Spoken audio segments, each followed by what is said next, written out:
안녕하세요. 오마이스쿨 수강생 여러분. 저는 김선희라고 합니다. 저는 철학을 공부하는 사람인데요. 대학의 연구기관에서 연구교수로 일하고 있습니다. 저는 학생들한테 철학을 가르치고 또 교양서도 쓰고 여러 가지 논문들을 쓰고 있습니다. 동서양의 여러 사상가들을 비교해보고 또 삶의 의미를 찾아보고 그런 작업들을 하고 있는데요. 제가 오늘 처음 말씀드릴 주제는 사마천과 괴테에 대해서입니다. 많이 알려져 있는 두 사람인데 왜 같이 묶여 나왔나 좀 의아하실 분들이 있을 것 같아요. 제가 이 두 사람을 함께 묶은 컨셉은 여행입니다. 사마천도 괴테도 자기 발로 직접 걸어서 어떤 삶의 통찰을 얻은 사상가들 그리고 작가이기 때문이죠. 두 사람은 사실 직접적인 관계는 없습니다만 걸어서 움직여서 자기 삶을 바꾼 사람들이라는 점에서는 함께 묶을 수 있는 그런 공통점이 있다고 생각이 됩니다. 사마천이라는 사람은 아마 너무도 잘 아실 거예요. 사기라고 하는 아주 중요한 역사책을 쓴 사람이죠.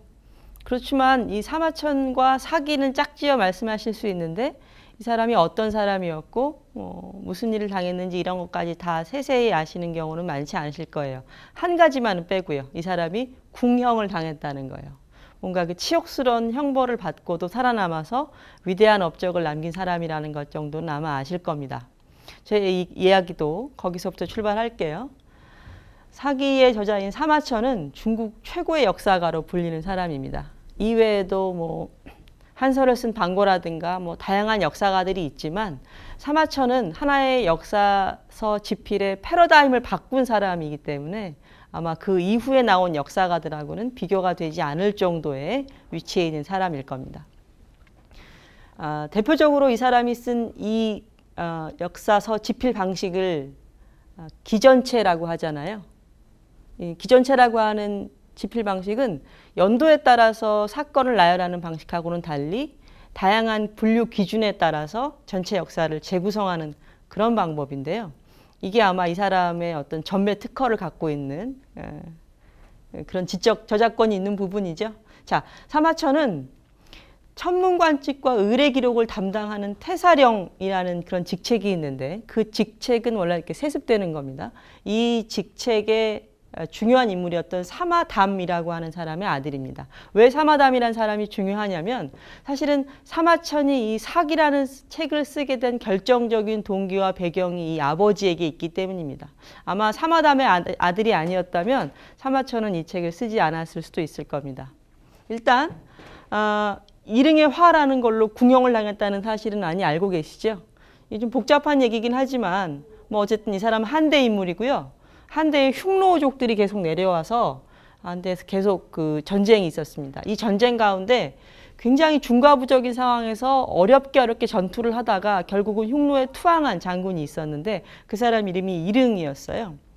근데 어쨌든 투항을 했으니까 조정에서 말이 많았겠죠. 가족들을 모두 몰살하기도 하고. 그런데 별로 썩 친하지 않았는데도 불구하고 사마천이 이 사람은 대단히 어려운 상황 속에서도 끝까지 최선을 다한 사람이고 원래 올바른 사람이었다라고 변호를 한 바 있습니다. 이것 때문에 황제의 노여움을 사서 그대로 정말 그 모든 삶의 전환점이 될 이런 사건을 만나게 되는 거죠. 궁형을 당하는 걸 택합니다. 제가 택했다고 말씀드렸는데 이유가 있어요. 사실은 돈을 내면 사면받을 수도 있었거든요. 물론 큰 돈이었기 때문에 개인이 마련하기는 어렵지만 당시에도 왜 돈 많은 귀족들이나 돈 많은 사람들이 왜 없었겠어요?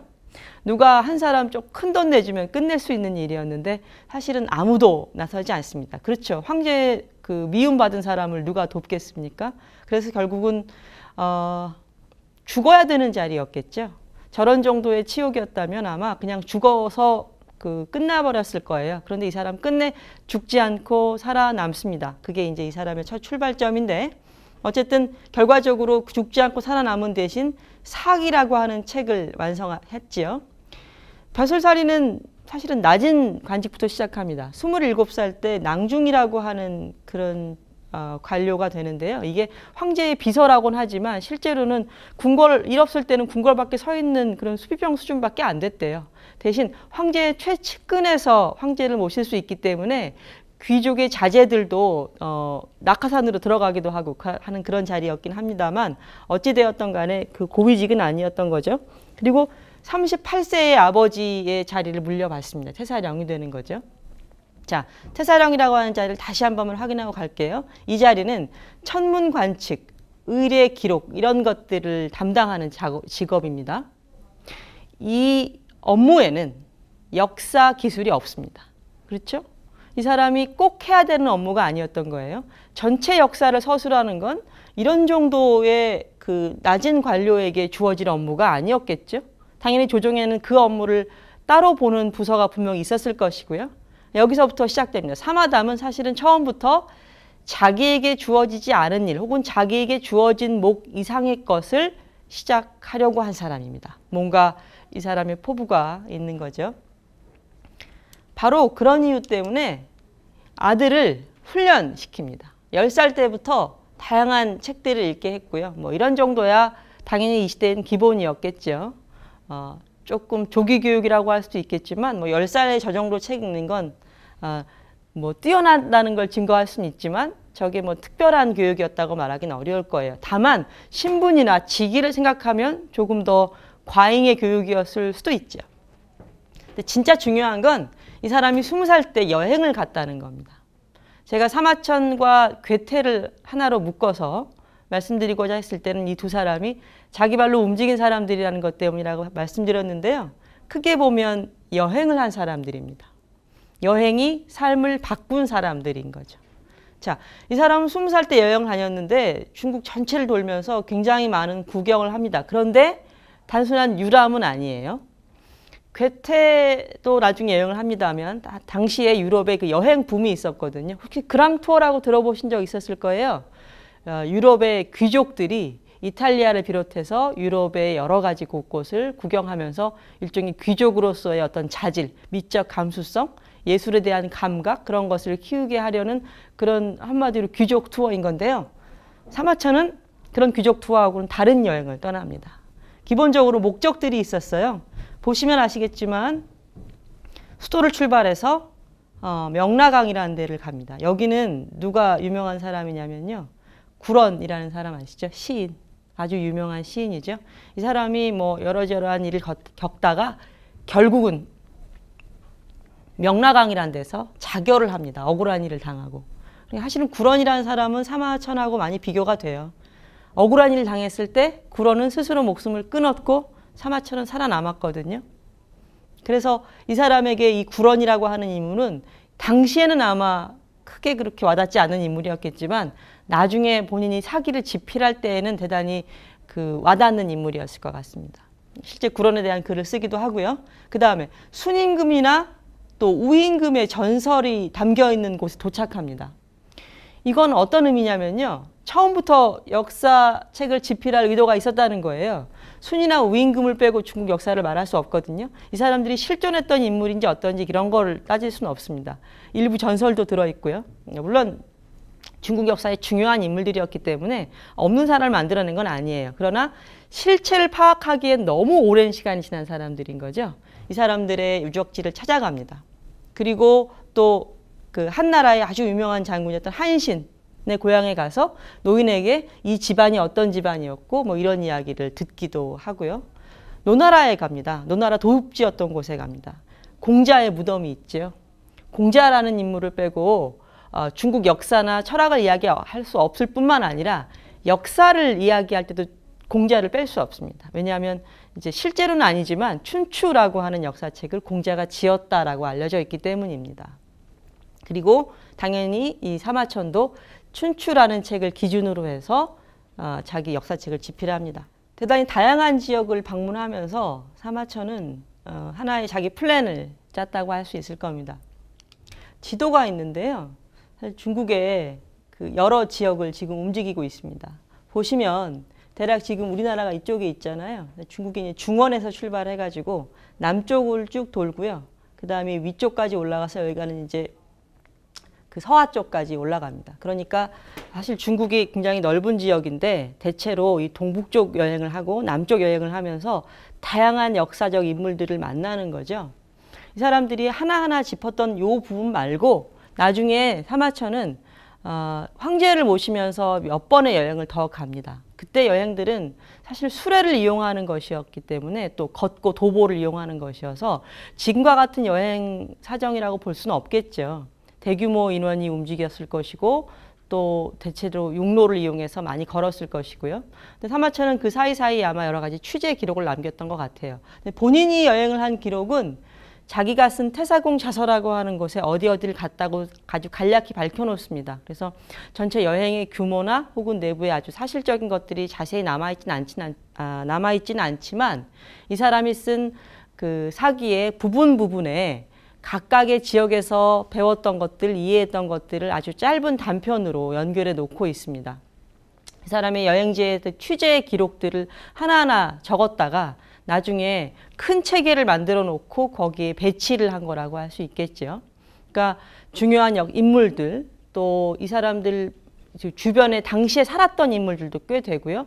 과거의 역사적 인물들도 꽤 됩니다. 인물을 많이 기록했다는 게 대단히 재미있는 사실입니다. 왜냐하면 이 전까지 역사책들은 개별 인물의 이야기가 아니라 정치적 결단에 관한 것들, 왕의 행로에 관한 것들이 대부분이었거든요. 그런데 사마천은 그게 아니라 각 지역에서 움직이면서 거기 살았던 유명한 사람들의 일화를 끌어모읍니다. 그 일화들이 결국 이 사람한테 대단히 중요한 지적 자산이 되는 것입니다. 자, 이제 사마천 얘기를 좀 마무리하고요. 괴테 얘기를 좀 넘어가 보겠습니다. 괴테만큼 국내에 많이 알려져 있는 그런 작가가 없을 겁니다. 아마 젊은 베르테르의 슬픔, 요즘은 뭐 젊은 베르터의 고뇌 이런 식으로 번역되어 나오기도 하는데요. 이 책을 한 번쯤 읽어보지 않은 분들은 없으실 거고요. 제 생각에 파우스트 같은 경우에는 책을 한 번이라도 열어보지 않으신 분은 없을 거예요. 다만 끝까지 완독을 하고 내려놓으신 분은 많지 않을 것 같은데요. 그 정도로 어렵기도 하고 흥미롭지만 또 도전적이지만 그 도전을 완수하기 어려운 책 중에 하나가 이 괴테의 책들이 아닌가 싶습니다. 그 외에 굉장히 많은 작품들이 있죠. 괴테는 단순히 소설만 쓴 사람은 아니고요. 시도 썼고 또 다양한 비평도 했고요. 또 과학에 관련된 그런 책들도 남겼습니다. 정치가이기도 했고요. 괴테 역시 여행을 간 사람이고 또 파우스트를 집필하기 전에 다양한 활동을 한 사람인데요. 하나하나 삶을 조금 짚어보죠. 프랑크푸르트 중산층 가문에서 태어났대요. 뭐 좀 있는 집 자식이어서 하고자 하는 바들을 꽤 했던 것 같아요. 13살 때 이미 첫 시집을 발간하기도 했고요. 대학에서 이제 법학을 전공합니다. 당시에 이제 먹고 사는 길이 여러 가지가 있었을 건데 그 중에 하나가 군인이 되는 것, 아니면 변호사가 되는 것, 아니면 성직자가 되는 것, 이런 것들이 있었거든요. 네, 괴테는 변호사가 되고자 했던 거죠. 이제 그러다가 물론 이제 작품은 그 전에 이미 씁니다. 젊은 베르테의 슬픔으로 굉장히 많은 사람들에게 알려진 다음이었는데 26세 때 독일이 여러 가지 작은 소공국으로 이루어진 사회인데요. 바이마르라고 하는 이 공국으로 떠납니다. 여기서 추미론의 평의원으로 강요 생활을 시작하는 것이죠. 네,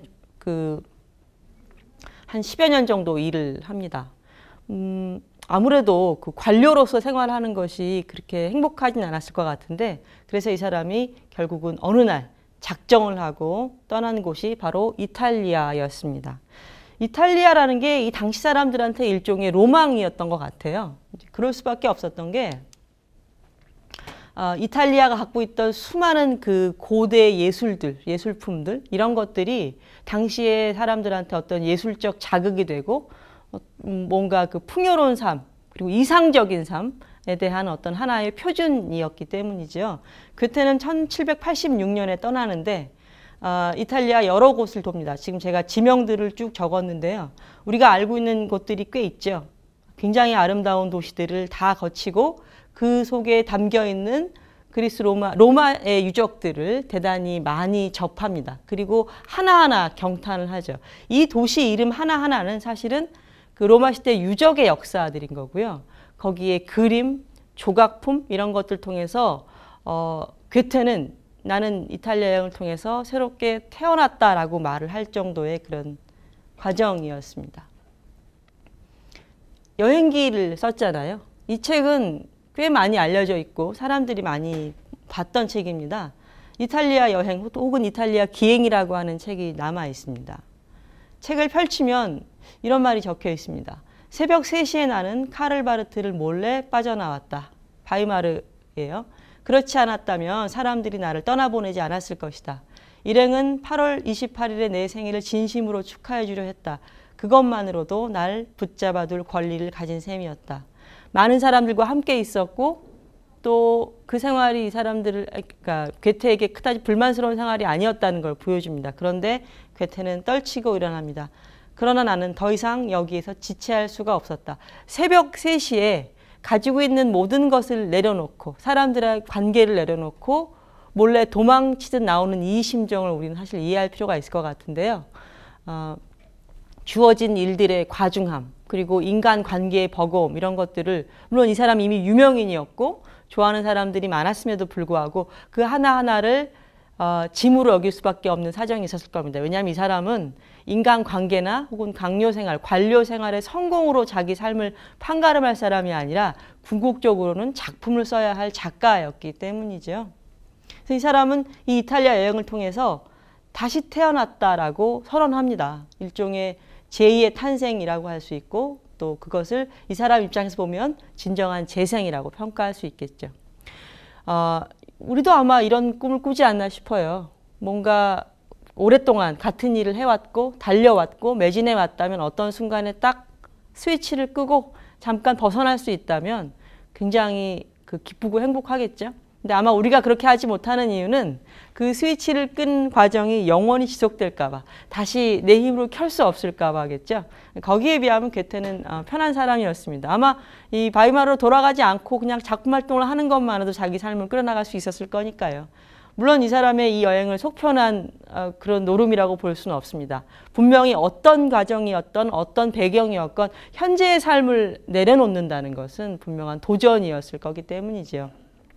그런데 이 괴테의 여행은 사실은 괴테의 독창적인 어떤 기획이라기보다는 어떤 시대 분위기라고 할 수 있을 거예요. 많은 사람들이 18세기 유럽을 여행의 시대라고 규정합니다. 왜냐하면 다양한 교통수단이 발달하고 항로가 개척되면서 세계 일주를 하는 사람들이 이제 다양하게 나오기 시작하거든요. 아마 이 제임스 쿡이라는 이름은 들어보신 적이 있을 거예요. 이 사람이 태평양하고 호주 해안을 쭉 도는 그런 세계 일주에 성공합니다. 유럽 사람들에게 쫙 소문이 나요. 굉장한 동경을 불러일으킵니다. 또 프랑스 사람, 우리는 잘 모르는데요. 부갱빌이라는 사람은 범선 아시죠? 그 범선을 통해서 세계 일주를 합니다. 이 사람의, 이 부갱빌이라는 사람의 세계 일주를 기념하는 엽서를 제가 어디서 구해왔는데요. 이렇게 보시면 쭉 돌고 있죠. 배를 타고 범선이라고 하는 이런 무동력선을 타고서 세계 일주를 합니다. 뭔가 지금 우리가 듣기에도 낭만적이고 아름다운 느낌이 드는데 고생을 꽤 했을 것 같긴 하고요. 단순히 이렇게 물리적으로 세계를 돈 사람만이 아니라 지적인 자극을 통해서도 여행을 꿈꾸는 사람들이 많아집니다. 유명한 책들이 나오는 거예요. 영국의 약간 좀 기이한 작가로 알려져 있는데 국내에는 많이 알려져 있지 않지만 팬들이 좀 있습니다. 로렌스 스턴이라는 사람이 프랑스와 이탈리아를 경유한 감성적인 여행 이런 책을 써서 당시에 꽤 큰 반향을 일으켰대요. 그 밖에 이제 빈켈만이라는 사람이 고대 예술의 역사라는 책을 써서 이탈리아 예술에 대해서 자세히 기술합니다. 아마 이 두 책은 우리로 치면 나의 문화유산 답사기와 같은 역할을 했을 거예요. 사람들에게 굉장한 지적 자극을 주면서 이탈리아 가서 이거 한번 보고 싶다라고 하는 꿈을 막 불러일으킨 거죠. 이런 분위기 속에서 괴테도 이탈리아 여행을 감행합니다. 물론 아까 말씀드린 것처럼 그랑투어라고 하는 그런 귀족들의 여행들도 있었습니다만 괴테의 여행은 보다 목적이 분명한 여행이었죠. 이 로마 예술의 아름다움, 고대 시대 예술의 아름다움을 통해서 어떤 예술적 감성을 되살리고 싶었던 것 같습니다.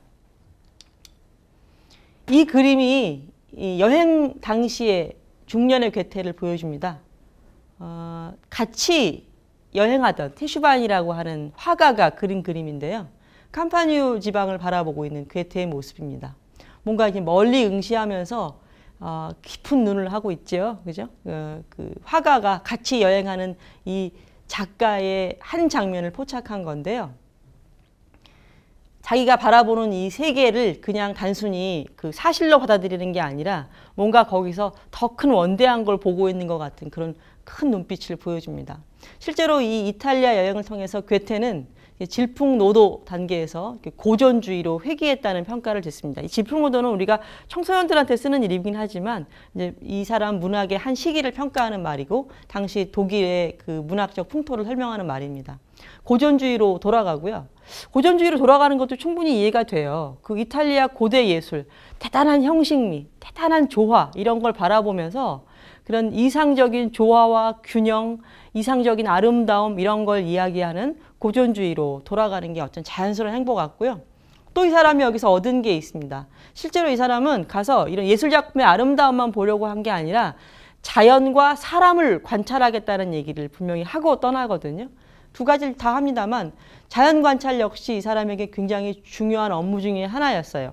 실제로 돌아와서 이 사람이 쓴 책은 원형 식물이라고 하는데 식물의 그 형태학 같은 것들 이런 것들 과학적인 그런 작품들을 씁니다. 이후에 뭐 색채론이라는 게 괴테의 중요한 작품 중에 하나인데 아주 그 일반적인 과학책하고는 다르지만 적어도 문학 작품이나 예술책은 아니라는 점에서 예술의 어떤 과학성, 과학적 눈으로 보는 감수성의 세계 이런 것들을 괴테가 이 여행을 통해서 얻어가는 것이죠. 괴테는 이런 표현을 쓴 적이 있습니다. 그 즐거운 향유라는 것과 진실한 향유라는 것을 구분하는데요. 즐거운 향유가 표면의 아름다움을 찾아내는 과정이라면 진실한 향유는 그 배후에 있는 궁극적인 아름다움의 원천을 찾는 과정이라고 할 수 있을 겁니다. 그래서 괴테는 여기서 자연 세계를 사실로 보는 법과 그 사실 세계 배후의 더 근원적인 세계를 보는 법 이걸 아마 스스로 정립하지 않았을까 그렇게 생각이 됩니다. 자, 다시 이제 사기로 좀 돌아가 보겠습니다. 두 사람 모두 여행을 했고요. 그 여행을 통해서 얻은 작품으로 우린 가봐야 되니까요. 다시 돌아가서 사마천이 쓴 사기에 대해서 좀 말씀을 드리겠습니다. 사마천은 기전체라고 하는 독특한 서술 방식으로 책을 씁니다. 이것은 연도에 따라서 국가적인 변화를 기술했던 편년체 서술 방식과는 다른 것이고요. 그렇게 구성되어 있는 춘추하고는 다른 책입니다. 많은 사람들이 사마천에게 왜 이미 올바른 역사서의 정본인 춘추가 있음에도 불구하고 다른 책을 쓰려고 하느냐라고 묻습니다. 그런 정도로 이미 정전이 완성되어 있다고 사람들은 생각했던 거죠. 강력한 권위가 이미 존재했고요. 그 권위를 대체할 다른 권위를 만든다는 건 도전이고 모험이었을 것 같아요. 사마천은 춘추의 위협을 이으면서 현재를 기술하고 특히 춘추는 이미 지나간 책이니까 당대를 담을 수는 없잖아요. 당대의 현실과 질서 그리고 이 새로운 시대를 담을 책이 필요하다고 생각했을 것 같아요. 또 그렇게 설명하기도 합니다. 이 사람의 새로움은 구성에 있습니다. 사마천의 진짜 새로움은 내용이라기보다는 이 독특한 구성을 만들어낸 것인데요.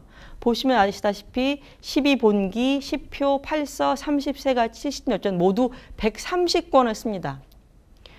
왕조에 따라서 기록한 것이 본기라면 10표는 여러 가지 제도나 정치들에 대해서 하나의 표의 형식으로 정리하는 거예요. 지금 우리 역사 연표 많이 보잖아요. 이런 표를 만드는 전통이 사마천에 시작합니다. 그 다음에 뭐 다른 건 이제 정책이나 실제 역사 운영에 관한 거였다면 가장 재밌는 것은 저 30세가와 70열전입니다. 세가는 다 아시다시피 제후들의 기록입니다. 그리고 열전은 제후가 되지 못한 그 밑에 사람들, 그러나 시대가 반드시 기억해야 될 사람들에 대한 기록입니다. 사실 역사책에 지금도 그렇잖아요. 우리가 뭐 18세기 프랑스 혹은 뭐 17세기 영국 이런 역사를 볼 때 중요한 인물들을 물론 담고 봅니다. 그렇지만 궁극적으로는 그 정치에서의 변화를 포착하고 그 정치에 개입해 있는 사람들을 위주로 이야기하게 될 수밖에 없거든요. 근데 사마천은 특이하게도 정치랑 관계없는 인물들을 찾아내서 기록하는 거예요. 시대가 기억해야만 할 인물들, 이걸 스스로 선정하고 또 이유를 만들어서 하나의 글로 남겨줍니다. 굉장히 많은 기록들이 여기 담기는데요. 결과적으로 사마천은 역사적 사건 그리고 고대로부터 이어진 역사의 계통뿐만 아니라 그 사이사이 촘촘히 실제 존재했던 사람들의 인격을 이 안에 구성해 넣습니다. 역사가 개인의 인격을 담는다는 게 어떤 의미일지 다시 생각해보면 새롭다는 느낌이 듭니다. 우리가 알고 있는 역사는 세계가 나라는 개인과 관계없이 돌아간 결과물이잖아요. 그런데 사마천은 이 세계가 그냥 나와 관계없이 커다란 사건이나 천재지변이나 혹은 정치적 변화에 의해서 굴러간 게 아니라 그 사이를 촘촘히 채우는 개인의 인격들, 그것들이 실제로는 역사의 가장 중요한 부분 중 하나다라고 알려주고 있는 셈이거든요. 그래서 사마천은 이 사기 속에다가 제국의 질서뿐만 아니라 인간 삶, 그리고 인간이 만난 사건, 인간 개개인의 인격과 그 사람이 겪어낸 일들, 그것에 대한 주변의 평가 이런 것들을 담아내면서 가로축과 세로축을 모두 완성하는 그런 종합적인 인간학 하나를 구성했다고 해도 아마 과언이 아닐 겁니다. 이런 작업을 할 수 있었던 가장 큰 배경은 아마 그 20살 때 한 여행, 그리고 이후에 황제가 순시할 때 따라 나서면서 같이 했던 그런 여행들이 아니었을까 싶습니다. 이 사람의 여행은 단순히 유람이 아니라 이후에 자기가 구축하고자 하는 어떤 학문 세계의 정보와 자원을 확보하는 굉장히 중요한 여행이었겠죠. 이 작업을 통해서 사마천은 사기라는 책을 쓴 겁니다. 자, 사마천이 사기를 썼습니다. 그리고 여행의 여러 가지 정보가 이 사람에게 중요한 자원이 되었을 것입니다. 여기까지는 사실은 하나의 팩트고 다 이미 우리가 알고 있는 이야기입니다. 진짜 우리가 질문해야 될 것은 이 사람이 왜 이 책을 썼는가일 거예요. 아까 말씀드렸듯이 사마천이 이 책을 쓰게 된 가장 결정적인 동기는 아버지에게 있습니다. 아버지가 이미 작업을 시작하고 있었고요. 아주 억울한 일을 당해서 죽으면서 아들에게 자기가 하고자 하는 이 작업, 이 유업을 남기고 떠난 것이었거든요. 그러니까 사마천의 이 사기 집필의 동기는 아버지일 거예요. 그러나 아버지가 아무리 남겨주었다고 해도 본인이 할 조건이나 상황이 아니었으면 할 수 없었겠죠. 그런 의미에서 사마천은 아버지의 유업과 자기의 결단을 통해서 사기를 썼을 거예요. 또 하나 더 질문을 해보죠. 아까 말씀드렸듯이 사마천, 사마담 모두 다 역사 서술과는 아무 관계가 없는 사람들이었습니다. 결코 이 사람들이 할 필요가 없는 일이에요. 아무도 하라고 권하거나 당신들이 꼭 이 작업을 맡아주어야 한다고 얘기해주는 사람은 없었습니다. 철저히 스스로 선택한 겁니다. 이 사마담이란 사람이 저는 몽상가였던 것 같아요. 천문 관측하고 기록하고 의뢰를 담당하는 사람이에요. 이 사마담이 왜 죽었냐면요. 한무제가 그 하늘에 제사를 지내는 그런 준비를 하고 있습니다. 이 사람 당연히 천문 담당, 천문 기록 담당, 의뢰 담당이니까 그 하늘에 제사 지낼 때 당연히 중요한 몫을 해야 돼요. 기록도 해야 되고 또 특히 이제 한나라라고 하는 이 나라는 없던 나라가 생긴 거잖아요. 그러니까 사실 과거의 전통과 단절되어 있습니다. 과거의 전통을 많이 아는 사람이 사실 필요한 거예요. 동시에 새로 시작한 황제는 과거의 전통에 얽매이지 않으면서 자기만의 전통을 만들고 싶었겠죠. 이 과정 속에서 이 사마담이라는 인물이 배제가 돼버립니다. 원래 자기의 업무였는데 배제가 돼버린 거예요. 그래서 화병이 나서 죽습니다. 자기가 해야 될 일을 하지 못했다는 것, 또 중요한 국가적 행사에 참여하지 못했다는 그 울분으로 이 사람은 죽어갑니다. 그리고 자기의 그 유업을 아들에게 남기는 것이죠. 결과적으로 이 사마천의 사기, 그리고 사마담의 사기는 고통의 기록입니다. 그리고 현실을 초과하려는 어떤 의지의 기록이기도 합니다. 아무도 이 사람에게 이 책을 쓰도록 요구한 사람은 없었기 때문이죠. 사마천이 아버지의 유업을 받아들이겠다고 생각합니다. 그런데 문제는 아버지가 이미 기록을 정리해 놓은 게 있어요. 자기도 적당히 쓰면 됩니다. 특히 규모를 얼마든지 줄여 쓸 수 있습니다. 춘추가 있기 때문에 한 대의 기록만 정리해가지고 적당히 쓰면 돼요. 이어서. 그렇게 안 했습니다. 아까 보시다시피 인물들을 기록하고 또 세가의 기록을 남기고 또 연대를 표를 만들고 이런 것들을 아주 큰 작업을 통해 거질의 책을 만들어냅니다. 이건 여기에 자기의 동기가 없이는 아마 불가능할 것 같은데요. 자기 역시 불행을 당한 사람이잖아요. 고통을 당한 사람입니다. 그래서 이 사람은 이 고통을 언어로 바꾸려고 했던 것 같습니다. 이 고통은 어떤 고통이냐? 그냥 단순히 몸이 아픈 고통 혹은 뭐 개인사에서의 좌절 이런 것하고는 다르죠. 분명히 거대한 어떤 힘이 있고 내가 통제할 수 없는 그런 불운을 겪은 거잖아요. 이 불운을 겪은 다음에 이 사람이 살아남아야 될 명분을 찾아야 할 겁니다. 당시 같으면 죽는 게 훨씬 더 일반적이에요. 살아남는 게 특이한 일이고 자기 목숨을 버리는 것이 그 생명이나 목숨에 대한 입장과 태도가 지금과 달랐기 때문에 개인에게 자기 삶의 어떤 소중함, 어떤 생명력의 의미 이런 것들은 존재하지 않았던 시대입니다. 명분과 의리가 중요했던 때고요. 그래서 그 명분과 의리에서 비껴나간 사람은 스스로 목숨을 끊는 게 그나마 덜 치욕을 당하는 길이었을 텐데 사마천은 죽지 않았거든요. 이것은 자기 현재를 초과하는 목표를 가진 사람이었기 때문에 가능한 일이었겠죠. 이 사람은 그래서 시대의 문제와 자기의 고통을 다 섞어서 이것을 언어화합니다. 여기서 이 사람이 보여주는 건 아주 독특한 건데요. 아까 말씀드렸듯 이 사람은 사람의 이야기를 역사에 촘촘히 채워넣습니다. 그 사람의 이야기를 통해서 이 사람이 보여주고자 하는 진짜 메시지는 역사가 우주가 만들어낸 하나의 질서 혹은 이미 정해져 있는 경로가 아니라 사람이 개입하고 사람이 선택하고 결단하고 그래서 만들어낸 사람의 일이라는 게 아니었을까 싶습니다. 우주에 어떤 도가 있고 그 도가 구현된 것이 역사라고 하는 것은 이 사람들에게 하나의 모든 사람이 공유하는 정설이었습니다. 그게 하나의 이념이었습니다. 우주에는 도라고 하는 올바른 원칙이 있고요.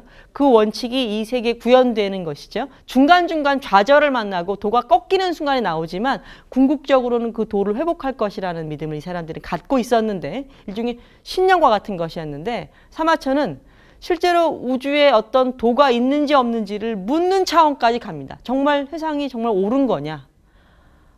도라는 게 정말 있긴 한 건가? 이건 지금 생각하면 너무 자연스러운 발상인데 사마천의 시대에서는 대단히 도발적인 발상일 거예요.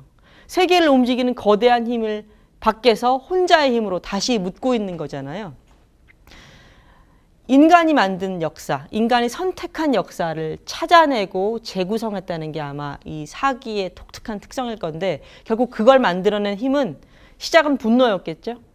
그 분노는 당연히 아주 굉장한 고통으로 나타납니다. 이 사람이 이후에 자기하고 비슷한 일을 당해서 사마천에게 도움을 청한 사람에게 편지를 씁니다. 자기에게 비슷한 억울한 일을 당했을 때 도움을 청한 사람이 있었습니다.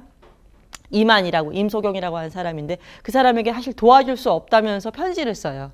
그것이 아주 유명한 글인데요. 보이만서라 혹은 보임소경서라고 하는 글을 씁니다. 편지를 씁니다. 그 속에다가 내가 얼마나 괴로웠는지 고통스러웠는지 그래도 어떻게 살아남았는지 그런 기록들을 쓰거든요.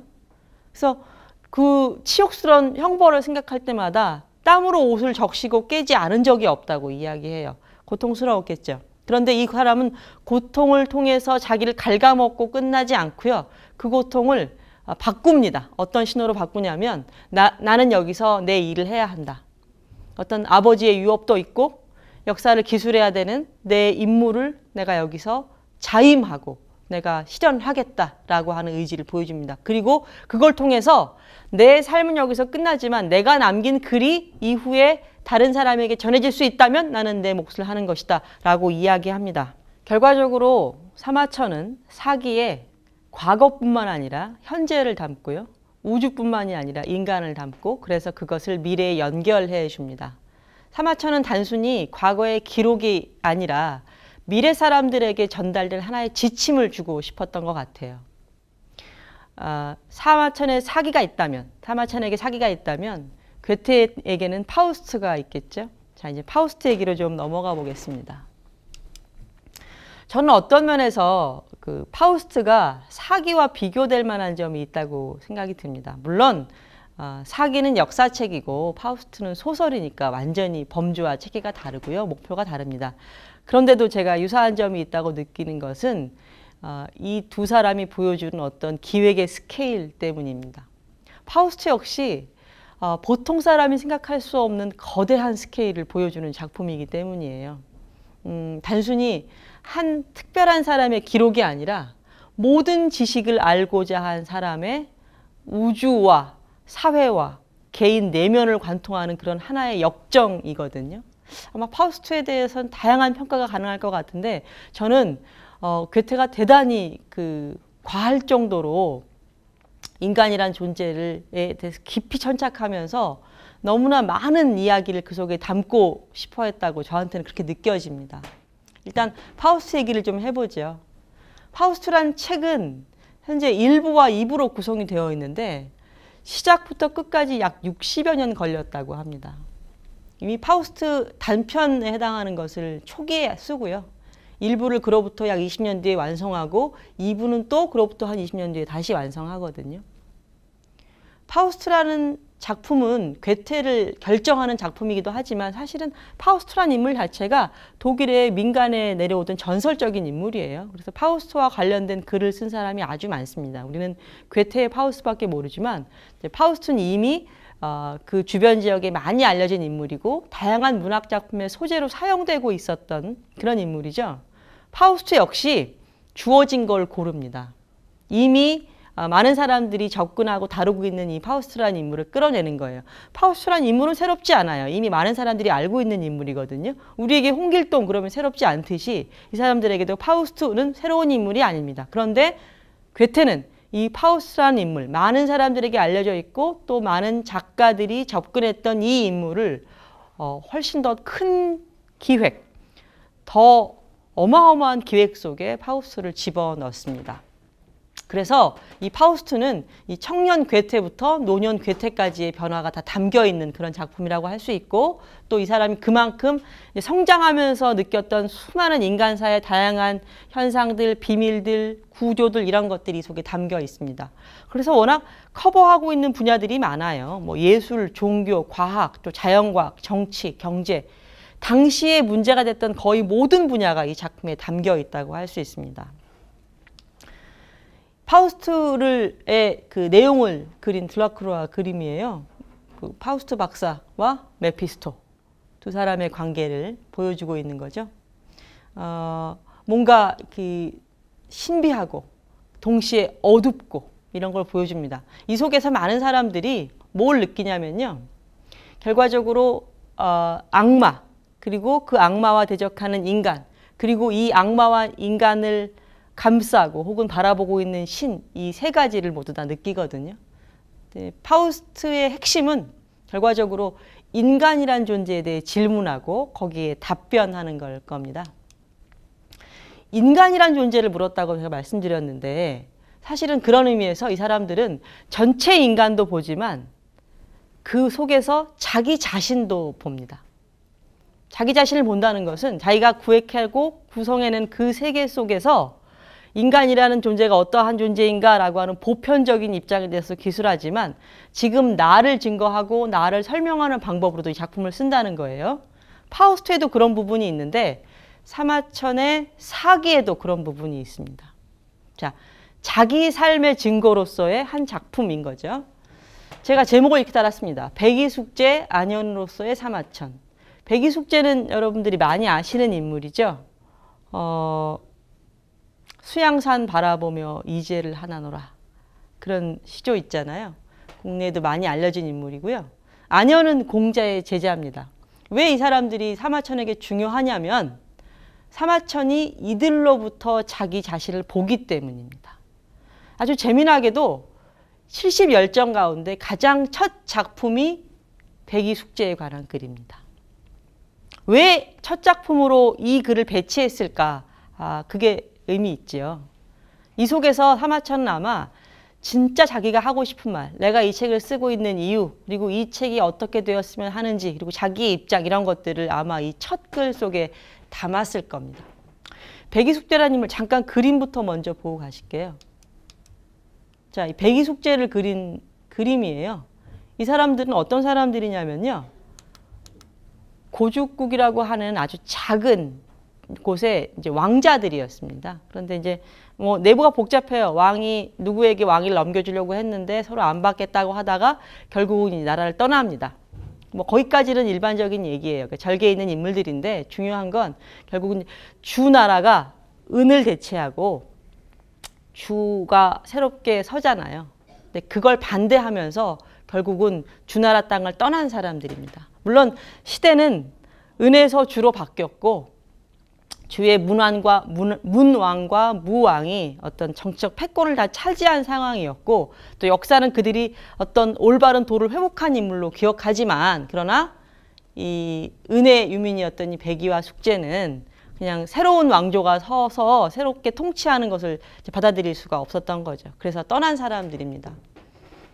혹자가 말하기를 천도는 공평무사해서 항상 착한 사람을 돕는다라고 하였다.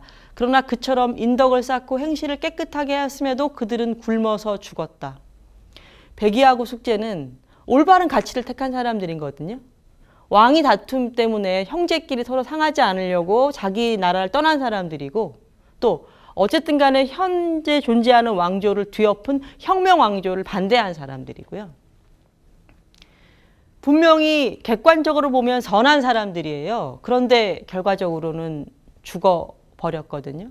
또 안현도 마찬가지입니다. 안현에 대해서 기억하시는 분이 많이 있을 텐데, 공자가 가장 사랑한 제자가 안현이잖아요. 가장 똑똑한 제자였고, 공자가 당신 제자 가운데 누가 제일 공부 잘합니까? 제일 제대로 합니까? 이렇게 공부를 좋아합니까? 이렇게 물어보니까 안현밖에 없다. 이렇게 그 수많은 제자 가운데 하나 딱 집을 정도로 공자의 애제자거든요. 그런데 이 사람은 뭘로 유명하냐면 가난한 걸로 유명합니다. 그래서 아주 누추한 거리에서 밥 한 그릇, 국 한 그릇 가지고 살았던 사람, 그러면서도 인을 고치지 않은 사람이라고 평가를 듣는 사람이에요. 어쨌든 간에 훌륭한 사람이고 공자에게 그 정도 인정받을 사람이었음에도 불구하고 삶은 평탄치 않았던 사람인 거죠. 이 두 사람을 사마천은 끌어냅니다. 그래서 결과적으로 이 사람들은 분명히 선한 가치를 택해서 그 선한 가치에 따라 움직인 사람인데 그에 대한 보상은 없었던 사람이거든요. 그걸 문제 삼아요. 하늘이 착한 사람에게 보상을 해준다면 어째서 이럴 수가 있는가? 선이 어떤 사람의 그 삶의 기준이고 그것이 의미 있다면 반드시 그에 대한 보상이 따라야 되는데 왜 선하게 살았음에도 이 사람은 보상받지 못했는가를 묻는 거예요. 대신 근래에는 행동을 절제하지 않고 남이 싫어하는 짓만 골라 해도 잘 먹고 잘 사는 사람이 있다. 그 대신 또 조심스럽게 살고 말도 가려하고 올바른 길을 다니는 사람, 이런 사람도 불행과 재앙을 만난다. 그렇다면 하늘에 도라는 것이 정말 옳은가 옳지 않은가? 이 사람 묻습니다. 도전하는 거잖아요. 하늘의 도가 정말 있느냐 없느냐. 굉장한 도전입니다. 그리고 거기서 자기 몫을 찾아냅니다. 이와 같은 사람들의 명성이 파묻혀버려서 칭양되지 않는다면 정말 비통하리라. 이런 사람들을 끌어내서 의미를 만들어주는 것, 이것은 자기의 일이라는 거죠. 자, 하늘의 도는 이 사람들을 보상하지 않았지만 자기는 이 사람을 보상하겠다고 말합니다. 결국은 이 사람은 백의와 안현으로부터 자기를 보면서 동시에 백의와 안현을 끌어냄으로써 자기를 동시에 세상에 알리는 역할을 하려는 것이죠. 자, 결과적으로 사마천은 이 사기를 통해서 자기가 당했던 수많은 고통과 불행을 극복합니다. 이 사람의 가장 멋진 말은 이거예요. 나는 하늘과 인간의 관계를 탐구하고 고금의 변화를 두루 살펴서 나만의 견해를 이루고자 했습니다. 몽상가죠. 자기만의 견해를 이룬다. 지금은 어떤 오리지널리티가 있고 독특한 자기 세계가 있고 하는 것들이 칭찬받는 시대지만 이 당시는 공자조차도 수리부작한다고 말해요. 자기가 과거에 전해 내려온 것들을 잘 전수하는 것이지, 잘 전해주는 것이지 새롭게 창작하는 게 아니다라고 말하는 그런 상황 속에서 이 사람은 내가 나만의 일가의 견해를 이루고자 했다, 그렇게 이야기합니다. 그건 분명한 목표와 지향을 갖고 있는 것이고요. 그리고 그 목표와 지향은 현재에 끝나지 않습니다. 내가 이 일을 끝내 이루지 못했기 때문에 내가 그 죽음을 택하지 않았던 것이고, 그로 인해서 나는 결과적으로는 이 일을 이루었다. 이 책을 완성해서 명산에 감췄다가 나중에 내 뜻을 알아주는 사람이 나온다면 후회가 없을 것이다. 이 사람은 과거에 매이지 않습니다. 현재에도 갇히지 않습니다. 미래로 넘어갑니다. 내 글이 나중에 읽힌다면 백의와 안현이 나에 의해서 발굴되고 칭양되듯이 내가 누군가에 의해 발견된다면 이 사람은 언제나 미래를 보는 사람입니다. 이 사람은 고통받은 양만큼 그 고통의 양을 미래의 에너지로 전환한 사람입니다. 사기의 핵심은 과거의 기록에 있지 않고 사람들을 보여주고 삶의 유형을 보여줌으로써 사람들에게 미래를 제시해 준 거라고 생각할 수 있습니다. 자, 또 마찬가지로 괴테도 파우스트 속에 자기가 담겨 있습니다. 파우스트란 인격 안에 괴테는 자기 자신을 담고 자기 삶의 방향과 자기 삶의 큰 이상들 그리고 좌절들 이런 것들을 다 담았을 겁니다. 파우스트는 사실은 불행한 사람이에요. 첫 장면이 자살을 시도하는 노학자로 시작되잖아요. 파우스트는 노학자입니다. 고딕풍의 아주 어두운 서재 속에서 자살을 결심하죠. 이 사람이 고통스러운 이유는 간단합니다. 세상에 수많은 지식을 알고 싶은데 알 수 없는 거예요. 이 사람은 단순히 많은 지식을 원한 게 아니에요. 많은 지식을 원한 게 아니라 이 사람은 사실은 우주를 직접적이고 주관적이고 또 아주 그 직관의 상태로 이해하고자 합니다. 근데 이게 인간이 할 수 있는 일이 아니죠. 인간은 반드시 매개가 있어야 되고 중간에 과정이 있어야 되고 체계 속에서 어떤 정보를 해석해야 되고 직관적으로 이해하는 건 아마 신밖에 할 수 없는 거거든요. 한번 탁 보면 모든 비밀과 근원과 구조와 미래까지 예측하는 힘. 이것이 모든 지식을 다 끌어안는 모든 지식을 다 담고 있는 신의 역량인데 사실은 파우스트는 그런 신의 역량을 꿈꿉니다. 이 사람은 사실은 고통스러울 게 없는 사람이에요. 성공한 학자니까. 그런데 그 사람의 이 자살까지 몰고 가는 고통은 이 지식을 향한 끝없는 지식을 향한 열망 때문입니다. 인간으로서 도저히 할 수 없는 차원까지 꿈꾸었기 때문이죠. 어떻게 생각하면 이건 신이 되고자 하는 열망에 가깝습니다. 근데 파우스트는 이걸 꿈꾸었고 이 꿈을 이루기 위해서 메피스토와 계약을 합니다. 얼마간 시간을 주고 그것이 끝나면 영혼을 가져가기로 여러분 다 알고 계시는 그런 계약을 맺는 거죠. 이 파우스트의 불행은 사실은 신의 자리에 서고자 하는 욕망으로 인한 고통일 겁니다. 왜냐하면요. 이 책이 굉장히 재미있는 건 궁극적으로 이 글에서 선과 악이 전도되어 있기 때문이에요. 그 전까지 선과 악은 신을 부정하는 것이 악이고 복종하는 것이 선이었습니다. 그런데 괴테에게서 파우스트에게서의 선과 악은 현실에 안주하는 것이 악이고 도전하는 것이 선입니다. 신의 관계에서 신이 원하는 삶을 사는 것이 선이 아니라 현실에 안주해버리는 것. 이것이 악이고 도전하는 것이 선이 되는 거죠. 선악의 의미를 바꾸어 버립니다. 무슨 뜻이냐면 신에게서 인간으로 바꾸었다는 뜻이죠. 그래서 괴테는 이런 표현을 듣습니다. 영원한 탐구자. 이것은 파우스트라는 인물에 대한 평가이기도 하지만 괴테에 대한 평가이기도 하죠. 근데 다만 이 파우스트라는 사람의 특징 그리고 괴테의 특징은 이성이라고 하는 것. 그게 이 계몽주의 시대의 가장 핵심적인 가치였잖아요. 이 이성이라는 걸 가지고 어떻게 할 것인지 스스로 기획하고 거기에 따른 선택과 실천을 하는 사람이라는 점에서 신과는 다릅니다. 신이라면 아무 기획도 필요 없어요. 이미 내 안에 모든 것이 들어있기 때문에 선택이라는 과정이 필요 없습니다. 그런데 인간이니까 선택하죠.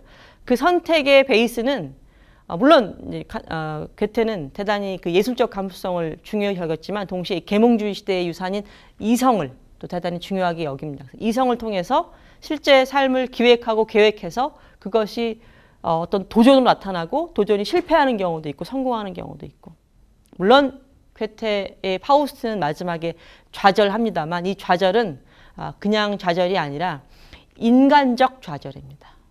신이 될 수 없는 인간의 좌절이 아니라 인간이기 때문에 겪는 좌절이죠. 그러니까 인간다움을 사실은 실현한 거나 마찬가지일 겁니다. 자, 사마천과 괴테는 일종의 삶의 유형으로 친다면 저는 광자에 가깝다고 생각이 듭니다. 광자라고 하면 미친 사람은 아니고요. 공자가 한 이야기 중에 나오는 건데요. 좀 읽어보죠. 중도를 행하는 인물을 얻어 함께할 수 없다면 반드시 광자나 견자와 함께할 것이다.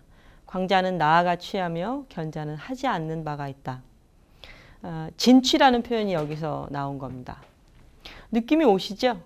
광자는 뭔가 현실을 초과한 꿈을 꾸는 사람들입니다.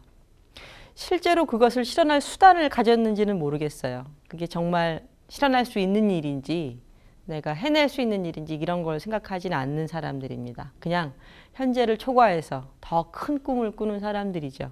어떻게 생각하면 몽상가에 가까운 사람들일 수도 있는데요. 단순히 그 정신 나간 사람이 아니라 주어진 것들을 넘어서서 뭔가 그 보통 사람이 따라갈 수 없는 꿈을 꾸는 사람이죠.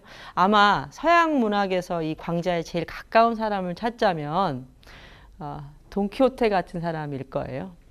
이 사람도 뭔가 그 이상을 찾아서 떠나잖아요. 현실에서는 그것을 실현할 수단이 하나도 없는 사람인데 이 사람이 우리에게 멋져 보이는 이유는 단순히 그 현실을 떠나서 재미난 일을 해서가 아니라 그 시대에는 이미 사라진 이상을 꿈꾸는 사람이기 때문일 거거든요.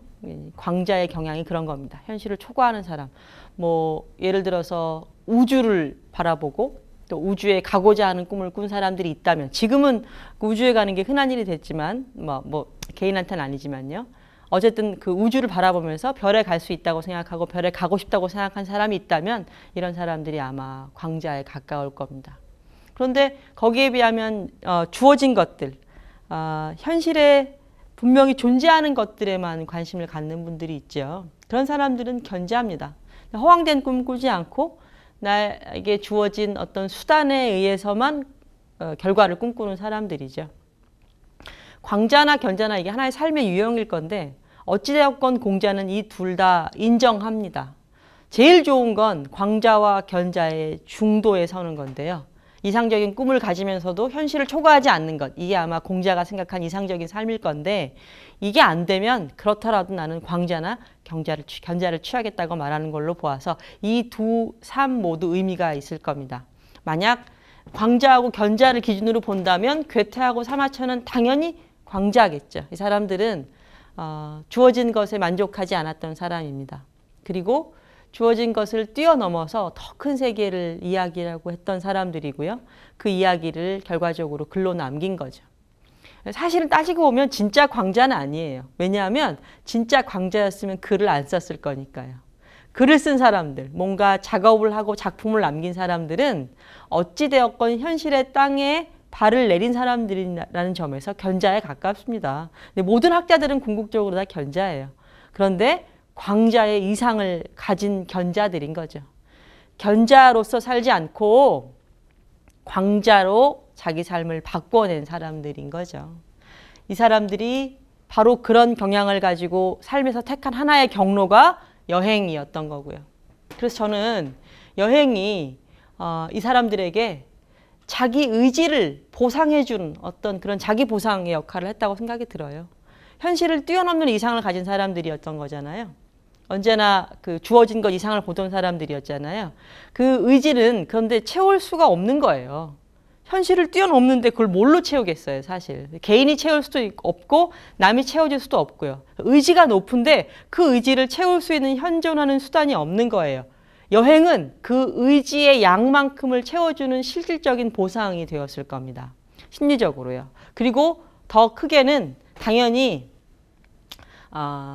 그 지적 탐구와 경험을 축적해서 자기 글의 자원이 되었으니까 하나의 학술적 자원이기도 했겠고요. 의지에 대한 보상이면서 학술적 자원이었을 거고요. 이 두 가지가 이들에게 그 여행이 갖는 의미일 겁니다. 이 사람들은 단순한 여행자, 우연한 여행자나 혹은 자유로운 방랑자, 혹은 용감한 모험가가 아닙니다. 모험가는 언제나 세상을 꿈꾸고 더 다른 세상을 꿈꾸지만 그 다른 세상을 꿈꾸는 것 자체가 이 사람들에게 목표지 그걸 어떤 방식으로 자기 삶으로 끌어오는 목표는 없습니다. 우연한 여행자는 발길 닿는 대로 여행하면서 그냥 그 순간의 아름다움에 취할 뿐이지 그 여행의 기록을 가지고 자기 삶을 바꿀 이유가 별로 없습니다. 왜냐하면 여행자들의 핵심은 늘 여행이 반복돼야 되거든요. 그런데 이 사람들은 여행하고 그 여행을 어느 순간 끝냅니다. 그 여행은 단순히 방랑의 결과가 아닌 거죠. 그래서 이 사람들에게는 여행이란 하나의 글쓰기 자원이면서 동시에 극복과 상승의 의지를 채우는 보강제였다고 생각이 듭니다. 그리고 더 크게 이 사람 전체 작업에 비추어 본다면 이건 자기의 삶, 불운했건 고통스러웠건 즐거웠건 행복했건 자기의 삶, 그리고 주변 사회, 내가 맞는 인간 관계들, 그리고 사회, 또 자연, 우주 이런 것들에 대해 이들이 계속 받아들였던 질문들, 그리고 그에 대한 대답들이었을 것 같습니다. 제가 뭐 이렇게 폼 잡는 말로 한마디 끝내자면, 저는 이 사람들이 스스로 변화를 만들어낸 사람들, 견자의 자리에서 광자의 꿈을 꾼 사람들이라고 그렇게 표현하고 싶습니다. 이게 제가 택할 수 있거나 뭐 선택할 수 있는 삶은 아니지만 굉장히 의미 있는 삶이고 가능한 선택지 중에 하나라는 생각이 듭니다. 네, 이번 강의에서는 사마천과 괴테를 통해서 광자로서의 삶, 여행가로서의 삶에 대해서 말씀드렸는데요. 다음 강의에서는 좀 분위기를 바꿔서요. 모범생들, 공부 열심히 한 사람들 얘기를 좀 살펴볼까 합니다. 주의와 페트라르카에 대해서 얘기 드릴 건데요. 다음 시간에 뵙겠습니다. 감사합니다.